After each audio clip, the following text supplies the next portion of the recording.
Thank you so much for being here today, Stan, to talk about Silver Foxes. I got to see it last week. It was fantastic. Thank you. I'm going to be there the last weekend to see it. Yeah, it's kind of a return to hometown, right? Yes, it's very exciting, and all my friends are going, and then we're going to do a talk back on Sunday the 26th. So if you haven't seen it or just want to sneak in and hear me blab a little bit, more than we're going to do here, pop in there. I've never been to the theater, so I've just heard wonderful things, and I've been talking with Joe and hounding him for years. So You're like, you have to do finally, the show. finally, he relented, and then here we are. And we actually have the Silver Foxes too. Do That you? was commissioned. So we originated and world premiered at Uptown Players in Dallas, a wonderful theater company.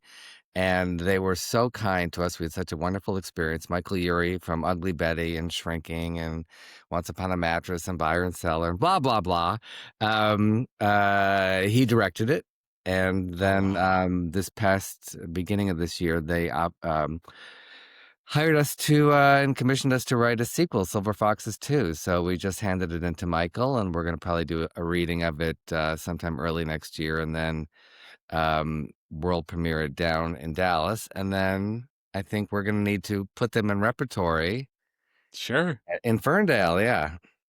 The way that it ends, I thought, I was like, this needs another part. Like, there's so much more life to these characters. I did not want anything. And Michael's, it's a trilogy. It's a trilogy. And I'm like, Michael, can we just get the first one up and going?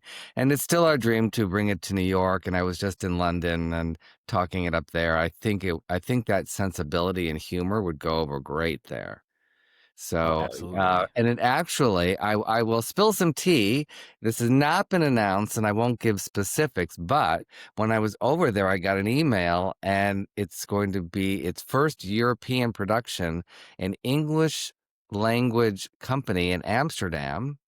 Oh, wow. Wants to do it in August of next year. So, I don't know. Have you been to Amsterdam? I haven't. I Gonna think, have to. yeah. So, I mean, there's many reasons to go there, and I could start listing them. I've been there twice, and of course, fell in love twice there. It's just magical with all the little water stuff, the canals, and just everything. And the people are so sweet, and it's just a beautiful, beautiful city and country, really. So the perfect home for Silver Foxes to go to. I think so. And I didn't know they even had an English language theater company. And so that will be really exciting there. And it's, obviously it's just a gay mecca. And I think Sure. it'll be right after the big World Pride that's going to be there. So hopefully some gays will be staggering, out of their stupors and come over to the theater. Absolutely. So speaking of Silver Foxes, what was kind of how did this show originate? Like, where did it begin for you? It actually began as a TV idea. So, Logo, the TV network. Yes. So, they started the RuPaul Drag Race was on Logo, and they asked us to come in for a meeting, and they said, we've been talking about this for like 6 months, and you're the only writers that have to write this. We thought we were like being punked or something, and we didn't know why. And then we heard they wanted to do a Gay Men's Golden Girls. We're like, okay. And we like doing our research. We were brought up properly. And we fell upon this documentary called Before Stonewall. Okay. And it talked about, the trouble that elder gays were having and lesbians, all the years of trying to come out of the closet. And then when they get older and they go into assisted living, they had to go back in the closet because a lot of these places are very conservative or run by religious groups. So imagine your whole life, and it was difficult for me coming out, but even for people older than me, and then suddenly having to reverse that and go back in. And we just thought we like to have like a strong, realistic underpinning to everything we do. I mean, if you look at our history of writing Golden to Gilmore, even Roseanne and the Lesbian Kiss, it all is based in some real juicy stuff. And Right. we feel that's the best way to find comedy and drama.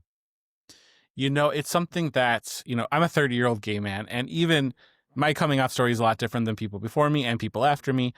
But it didn't even cross my mind until I saw the show about how difficult, elder gays going into an assisted living home have to face. Like, it never even dawned on me. I'm like, these are struggles that we don't us young people don't even have to think about So, yeah, sometimes. so I think it's important for entertainment to educate, but also with humor and with love. And I think a commonality in all of our work is you feel a heart in the show, Uh-huh. and formed families, I think, are very important. And, that's what we have to do as, in our community is to, especially being shunned. I was doing my suicide awareness play right before I go at Cast Tech a couple years ago. And in the play, I'm the narrator and I talk about being openly gay. And after a lot of my friends of my age said that was so brave to just say it out loud in a theater of Sure. 200 people. And I was like, it is? And then I have to remember in the Midwest, and especially, growing up in Southfield, I know what that is like. It is just a different community and neighborhoods, and you're worried about what other people would think of you, or For being sure. shunned or not being employed. And I mean, the many things. Um, so, as far as we've come, it did remind me that that's still a big deal for people of my age to just proudly just state a fact of which is an important part of me. It's not all of me, but it definitely gives me a very interesting perspective. You know, you're absolutely right. I mean, there you didn't even know if how people are going to react sometimes. Still to this day, there's some people you're like, do I tell them? Do I not tell them? But I can only imagine what it was like, back when you were growing up. Well, people are often shocked when we tell them we had to stay in the closet on Golden Girls because they think of the show as so progressive, but the writing staff didn't know. Our representative said, do not tell anybody. If there are any functions to do with the show, you bring a woman as your date. Oh wow. So Okay. imagine going to work and they say, "Well, what did you do this weekend?" And you can't say if you went to a gay bar or a pride festival, anything. So it was a very different environment, and this was all pre Ellen, pre Will and Grace, and I think doing Golden Girls, and it was so open about the lesbians and her brother coming out in the show. Everybody, we all stand on each other's shoulders. And I think like we could never have done the Roseanne Kiss episode if it hadn't been for uh, Golden Girls. And then Soap before that, which Susan Harris also created. That's that feels so like you mentioned about like behind the scenes having to still live in the closet, because you're right, Golden Girls has always kind of stood as like this test of like acceptance and being who they are, but behind the scenes being told to like bring a woman to the to the premieres and stuff like that, that has to feel very odd. It is. And, when I was writing my book, I started thinking about what would have really happened. Like, what were we afraid of? Were we really afraid that they would be shocked and say, we wouldn't have hired you? I don't know. And then it kind of switched. But it's also hard. Imagine going to work and you can't be your full self, especially in a creative job like that. You're supposed to just share your stories of what your life is. And so much of that was cut off. Um, but then it turned around on Roseanne, where Tom Arnold was running through the halls of the office going, "Where are my gay guys?" So it had a Sure. total reverse. And then suddenly we were celebrated for being gay, and they wanted our gay point of view on the show. Do you feel like, I guess, having kind of lived through that, what was it like when you finally were able to like talk about it like on Roseanne, or where it was a little more open by the time that probably Gilmore Girls came around? Yes. But then you look at Gilmore Girls, and, I don't know how familiar you are with the show, but Michelle, that works with Lorelai at Yes. the inn, when we came on the show, we said to Amy, "Well, let's give him a boyfriend." And she goes, "He's not gay." And we're like, "Wait a minute. I have really good gaydar, and I'm sorry, but the man is gay. That character gay." And I think for whatever reason, I don't really know, she did not want to go there. So when you get hired on staff, you give your opinion. And I learned the hard way very early on, don't hold on to things. If they're running the show, they're the showrunners. Sure. Here's my opinion, and this is what I would do, but it's not my show. So, and then eventually when they brought the show back, he did have a boyfriend. So I It wa- knew, I could it was tell. always there. Always there. But yes, it's been really interesting to be there and see the evolution. When we finally did come out to the writer's room, you're in the room with mostly straight white men. Okay. And so there would be these big windows, and in the studio, always you have people walking by. So then it just started to be, they just had so many questions. And they would point out the window to like this hot girl and say, nothing. And we're going, sorry, I didn't feel Right. anything. And then a hot guy would walk by and we'd go to them, nothing. So it was very interesting. And sometimes I would just have to tell the staff, like, stop asking questions. Let's write the show. Don't, Sure. they just really wanted to know. And then on one show, we were out of the room writing an episode, I guess. And the writer's assistant told us that they had a discussion that if the men were on a deserted island, it's always on a deserted island, Of and they course. had to have sex with either me or my writing partner, Jim, which would they choose? This is what's happening in a writer's room to avoid Oh my. writing. Oh Yes. my gosh. Yeah, That had to be slightly uncomfortable. slightly, but then I got the showrunner, so I felt like, I scored. You won. Yeah.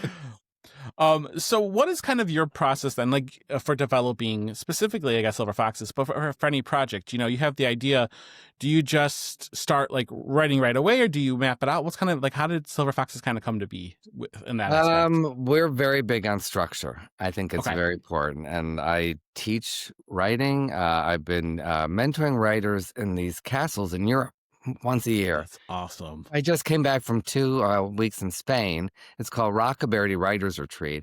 It's a horrible job. I have to drink wine every night and eat good food. It's just awful. And there's occasional ghosts in these castles because they're like 14th, 15th century castles.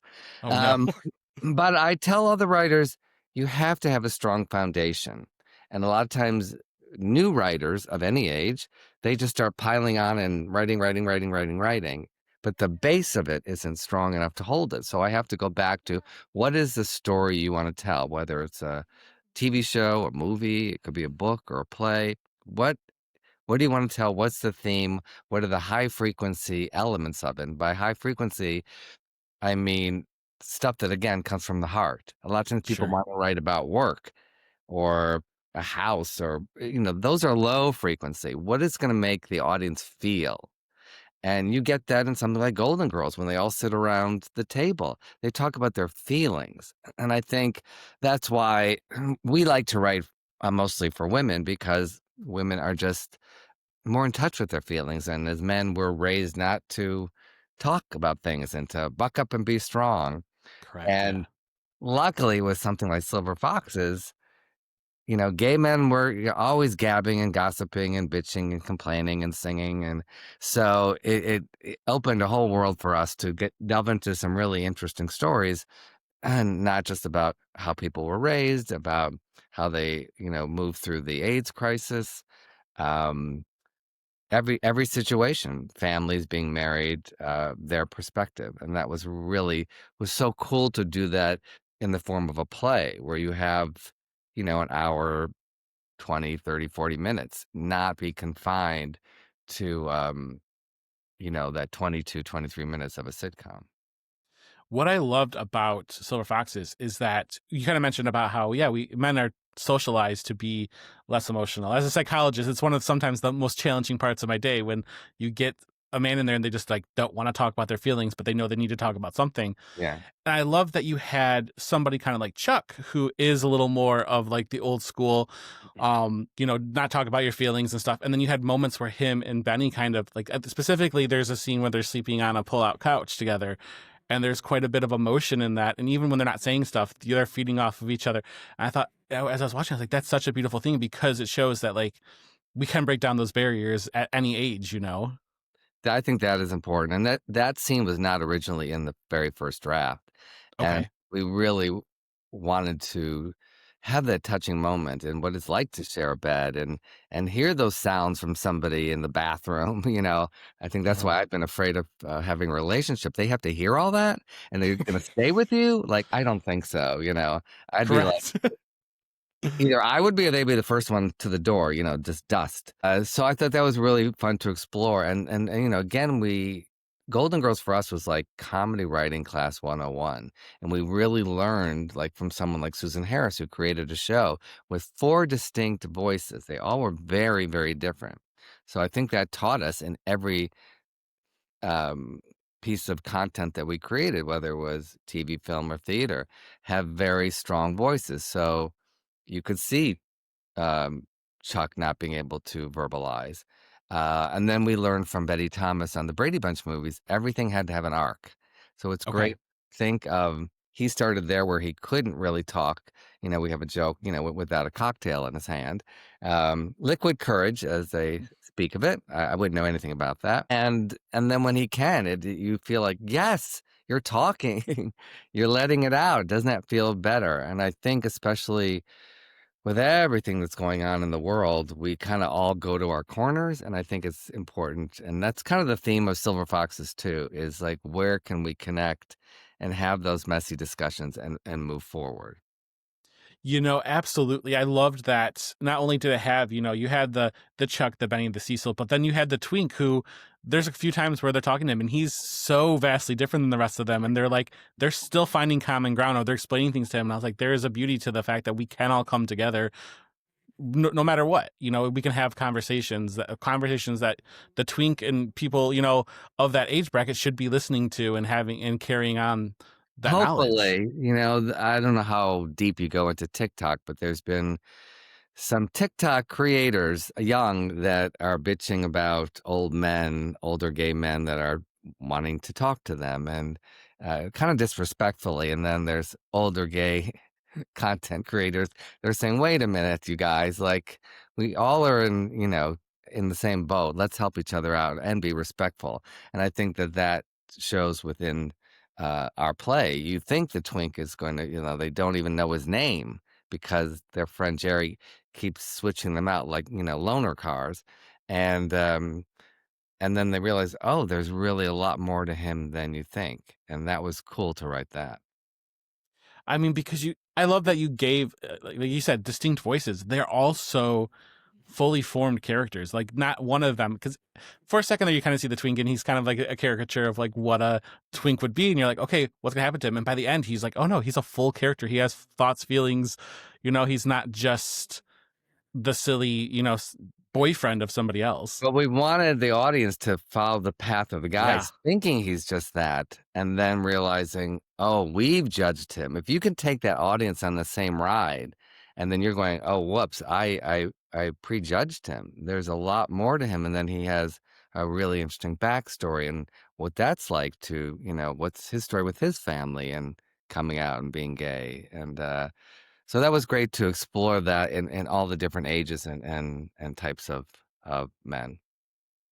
when it comes to these characters, was there one that was kind of fully formed in your head first, or do they all kind of develop together as you're writing? Well, I'm sure you're gonna guess. The character of Cecil, we had in mind Leslie Jordan from Will and That Grace. makes a lot of sense.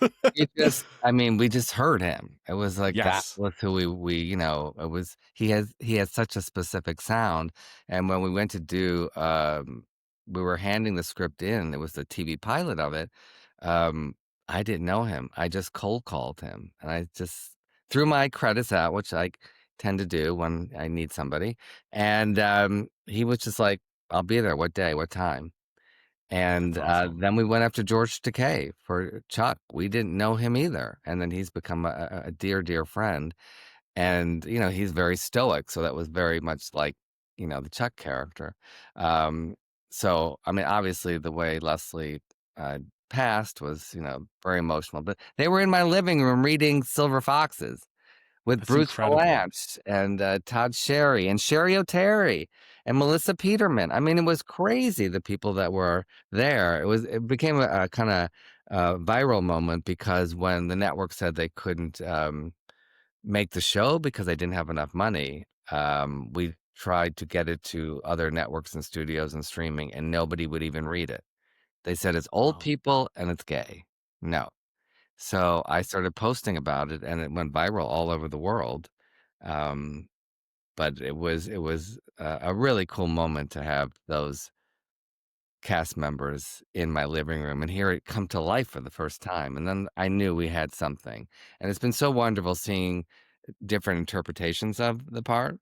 Um, and I saw it in Columbus. It was I can't wait to see it in Detroit and see what they do with it. It's so funny you said that about Cecil, because I turned to my business partner when we were seeing it in the intermission, and I said, that feels like Leslie Jordan. Like You that did just say felt, that. Yeah, yeah. yeah. Because it's like almost like you could just see Hero. how he would fit right into it. Yes. Well, we had hoped that's what it was gonna be. Um, we even had Terry Sweeney read it one time. We've had Jim J. Bullock from Too Close for Comfort Okay. read it, and he was fantastic, and I think he's gonna do it next spring in Palm Springs with me directing. So, Oh, that'll be he's done. exciting. Yeah, to do it actually in Palm Springs because that's where it's set. I think it'll be a big hit there, and he's been really wonderful doing a bunch of readings for us. So how do you capture the balance? Like, because it does kind of read like a sitcom, but like in a good way. You know what I mean? When you're writing, how do you balance the tones of like, okay, we're going to talk about something serious, because you talk about like the HIV crisis, you talk about things like losing family members.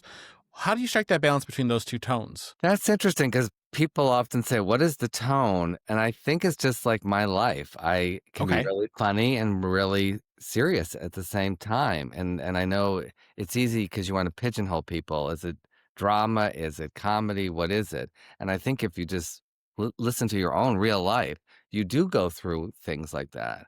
And I think that's why we loved Roseanne so much. It was very serious subjects.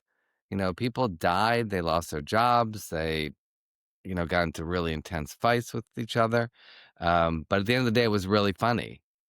So I think it's Absolutely. more like that. To me, that's real life. And I'm not afraid to get emotional sometimes. But I just love to laugh and I can find the humor in that. So it is interesting. And when I've seen the play, I kinda marvel at that myself. It's like you think you're getting really heavy, and then all of a sudden there'll be, like, a joke, but then it can weave right back into it. And I'm like, "Who did that?" I was like, "Oh, that's me." Yeah.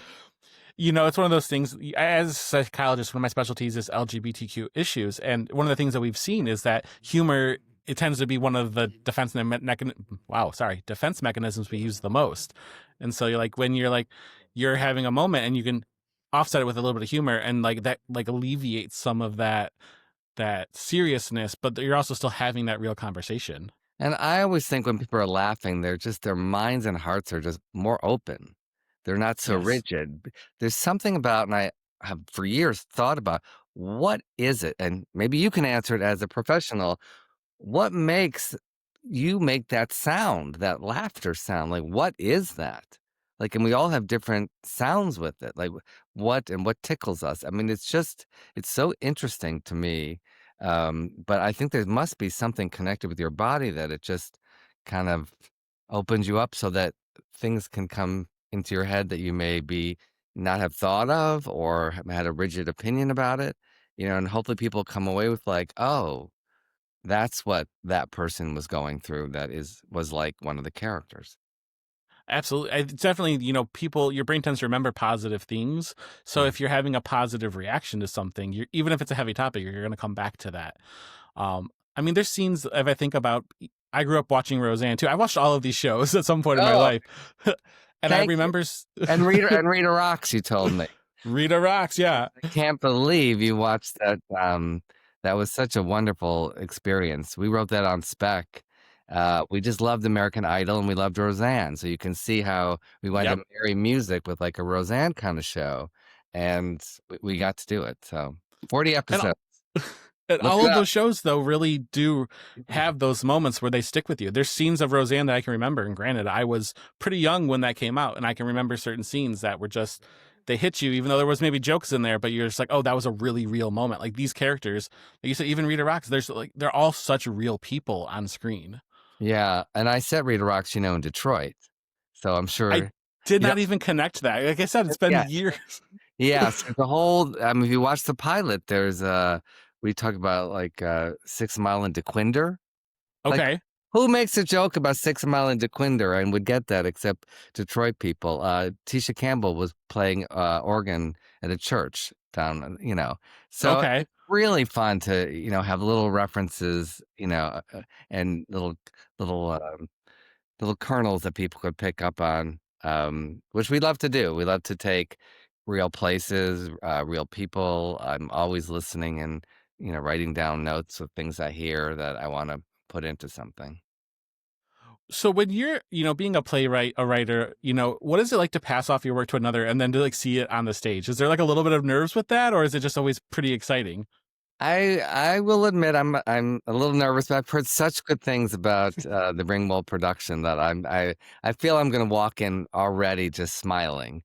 So I feel good with that because I've seen it all. But that's been a dream of mine with plays is to get them licensed and published, which I have 4 plays now that are with the company, and now they're That's being done incredible. all over the world, and, it's very exciting. So I had dreamed of this, of going to different cities and seeing my plays.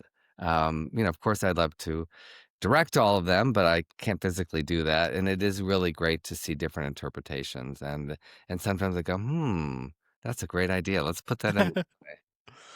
That's gonna go in the sequel. No. It just might. Anything I see there on the 24th, 25th, or 26th of October might end up in the next one. So before I let you go, I was hoping we could talk about your other show right before I go. It just had an off Broadway run. What is that show kind of about, and what is it kind of like to see that one make it to Well, we stage? did it at Cast Tech for 2 benefits, but I would love to bring it back to Detroit in some fashion. So Hill Harper, who is a Detroiter, and I just Sure, DM'd him on Instagram and asked if he would do it in Detroit. He flew himself in to do it off Broadway. So September is that's Suicide awesome. Prevention Month. And I found a theater, the Tank Theater off Broadway, and I got to make my acting and playwriting off Broadway debut.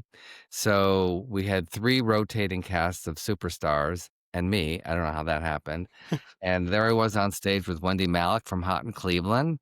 I'm Stop. looking at her on stage and we're having scenes together. I'm going, what world, like, how did I get here? Um, Patrick Page from Hadestown, Wilson Cruz from Star Trek Voyager, Marsha Brady, Christine Taylor was in it. I mean, we just had Emily Kuroda, who is Mrs. Kim from Gilmore Girls, as you know, Oh did my it. gosh, Peppermint from RuPaul's Drag Race and that Trade. is such a list. I know that I put together myself, I'll have you know.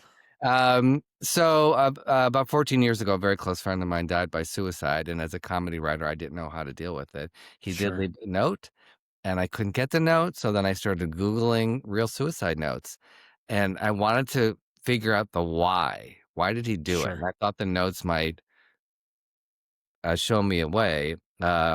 And then this became a play, so I put it together, kind of like vagina monologues or love letters. So it's 4 actors reading all the different notes, Kurt Cobain and war veterans and LGBTQ kids and kids that were bullied, and they're just reading notes and facts.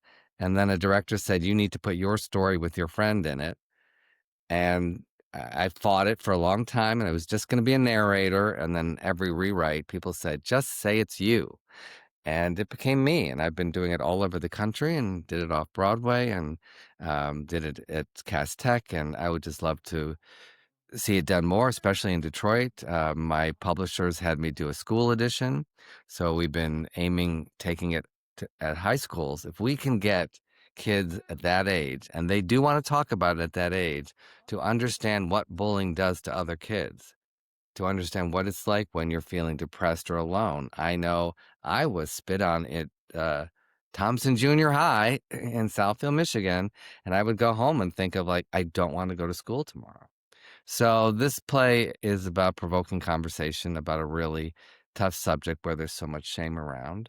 But there is humor and there's hope at the end.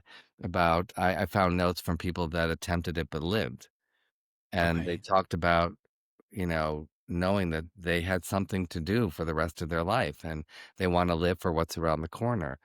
So that's been really cool to just get out into different communities doing the play. And then I've also been out promoting my book, and that's been really fun to do too. I've been going to libraries in different towns, That's awesome. and so I kept journals during college, and I put the journal entries.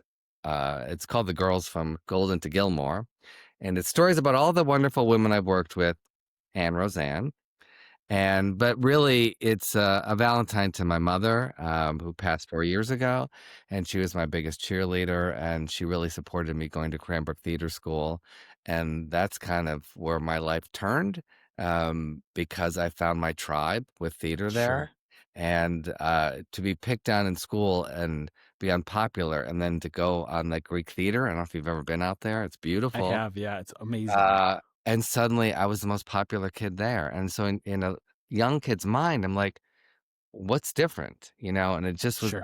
I was around like-minded people that got me. And I'm still friends with a lot of them. So that's a wonderful experience. So it always harkens back to Detroit, which is why I'm just so excited to get there and see Silver Foxes.